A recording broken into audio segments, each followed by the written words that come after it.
Halo, assalamualaikum warahmatullahi wabarakatuh. Selamat datang kembali di Haryana Official. Kawan-kawan semuanya, gimana kabarnya nih hari? Semoga sehat selalu di perantauan gamen. Semoga kawan-kawan semuanya dilancarkan segala urusannya. Tak doakan semoga kawan-kawan semuanya dipermudah segala masalah sampai apapun itu, dan dijauhkan dari mara bahaya. Amin ya robbal alamin. Nah kawan-kawan, kita bakal membahas sebuah kasus di negara Hong Kong. Dan menurut aku ini lucu ya, lucu untuk kawan-kawan dengerin. Langsung saja ya kawan-kawan. Oke, jadi bulan kemarin sekitaran tanggal 5 Maret ini ada kejadian di bandara kawan-kawan. Nah pada tanggal itu siang hari ada warga lokal perempuan ini memiliki 2 kewarganegaraan. Jadi dia ini juga tinggal di Taiwan sana, bekerja atau memang dia memiliki saudara, kita tidak tahu. Tapi intinya waktu kerja di Hong Kong, dia ini membawa 2 paspor kan kawan. Nah pada siang itu dianya ini terlambat atau jadi hampir waktunya habis dia untuk check in kan kawan. Jadi dia buru-buru nih membawa koper, membawa tas. Jadi kopernya ini besar, kemudian tasnya dia ditaruh di atasnya koper dan juga barang lainnya kan kawan. Jadi dia ini banyak bawa barang. Nah karena bawa barang banyak, dia tidak sadar bahwa tas satu dia yang barangnya berharga banget ini hilang. Nah tas ini berisi apa sih? Yang pertama adalah uang tunai sebesar 650 dolar Hong Kong. Kemudian ada oktopus Hong Kong. Kemudian 1 tas kosmetik yang kecil. Kemudian 2 paspor Taiwan dan Hong Kong, 1 dompet ini berisi Hong Kong ID, kemudian kartu kredit Union Pay, kemudian 4 kartu ATM, kemudian 2 kartu prabayar ketika belanja di Taiwan sana kan kawan. Yang terakhir adalah uang tunai Taiwan sebesar 11.000 dolar Taiwan kan kawan. Oke. Jadi itu hilang kan kawan. Dan mbaknya itu tidak tahu bahwa dia kehilangan tas. Tapi ketika dia sudah masuk ini baru kerasa bahwa dia kehilangan tas. Akhirnya dia melaporkan diri kan kawan. Dan kemudian polisi ini menyelidiki tentang di CCTV itu siapa sih yang patut dicurigai di dalam kasus ini. Nah polisi ini baru menemukan titik terang bahwa tasnya itu tidak hilang atas keteledoran mbaknya sendiri, tetapi tasnya itu diambil oleh Mbak PL kan kawan. Jadi ada Mbak PL yang bekerja di toko roti di dalam area bandara sana. Nah Mbak PL ini tahu bahwa perempuan lokal ini sedang buru-buru membawa koper, kemudian bawaannya tuh banyak sekali.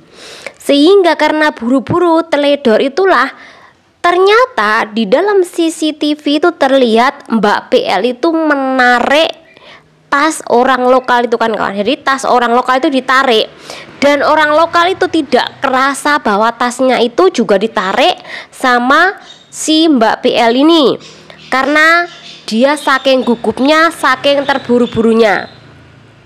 Oke, setelah itu di CCTV itu memperlihatkan Mbak PL ini menarik tasnya, kemudian dibawalah ke toko. Jadi dia itu menjadi salah satu karyawan toko roti. Nah tasnya itu disimpan di situ kan kawan. Kemudian ada waktu senggang, tasnya itu dibawalah keluar ke toilet kan kawan. Dan di toilet itulah tasnya ini digarap. Diambil uangnya saja dan oktopusnya, kemudian lain-lainnya ini dibuang di tong sampah di dalam toilet kan kawan. Kemudian di dalam toilet itu barang-barang dari perempuan lokal ini akhirnya ditemukan oleh petugas kebersihan. Kemudian petugas kebersihan akhirnya melapor ke petugas bandara mengenai barang temuan dia. Dan kemudian dari situ polisi langsung melakukan penangkapan terhadap Mbak PL ini, dan kemudian Mbak PL ini disidangkan kawan kemarin. Nah, di dalam persidangan Mbak PL ini tidak mengaku bahwa dia mengambil tas perempuan lokal itu. Dia cuman bilang dia menemukan tas tersebut, kemudian mencoba mengamankan. Tetapi walaupun tasnya itu ditemukan oleh Mbak PL, tapi kenapa uang beserta patah dongeng itu diambil? Karena ketika kamu menemukan barang, kamu tidak boleh mengambil barang apapun itu, karena barang temuan itu disamakan dengan barang curian. Jadi kalau di Hong Kong ada orang menemukan barang kemudian tidak mengembalikan, maka Anda dianggap mencuri barang tersebut kan kawan. Tetapi mbaknya itu tetap menyangkal bahwa dia tidak mengambil barang perempuan lokal itu. Dia hanya mencoba mengamankan barang tersebut, dan barang tersebut itu disimpan karena dia menemukan. Dan kemudian di dalam kasus ini polisi memberikan bukti CCTV yang mereka dapat di bandara bahwa Mbak ini telah melakukan penjambretan atau pengambilan barang atau tas milik perempuan lokal itu. Jadi ketika adanya bukti CCTV, berarti mbaknya ini kan nggak bisa menolak ya, karena ada bukti nih. Nah, akhirnya mbaknya kalah di persidangan dan dia dipenjara selama setengah tahun kan kawan, atas kelakuan dia yang telah mencuri tas di bandara Hong Kong. Jadi hati-hati kan kawan, yang biasanya ibu-ibu suka sekali melakukan penipuan di bandara Hong Kong, kemudian dengan sengaja menawarkan barang ini itu, kemudian juga dengan sengaja nitip barang ini itu. Jadi hati-hati, karena itu juga bentuk kejahatan. Tapi kenapa sampai saat ini mereka masih aman-aman saja di bandara Hong Kong? Itu selain hal mistik, pasti juga perkaranya mereka tidak ada yang melaporkan kan kawan.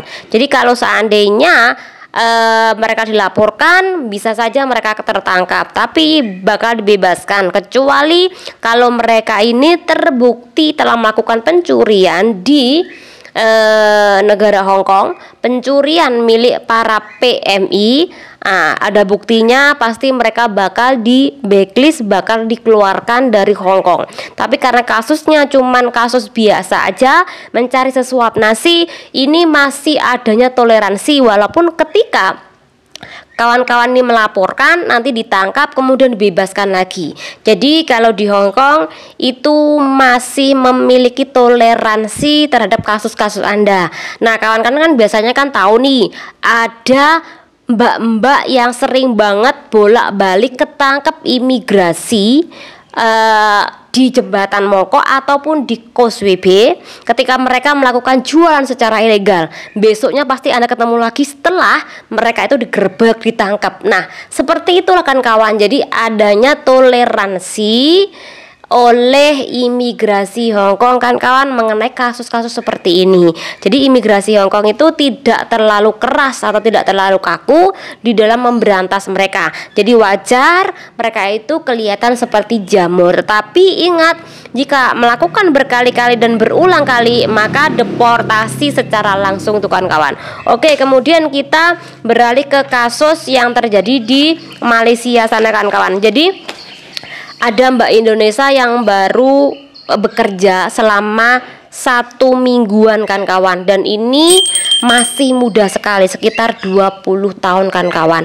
Nah, Mbak E ini belum pernah punya pengalaman kerja di luar negeri. Jadi pengalaman pertama kali ya di Malaysia kan kawan. Bukan di Singapura, di Malaysia sana. Dan dia ini bekerja, majikannya itu adalah orang Malay.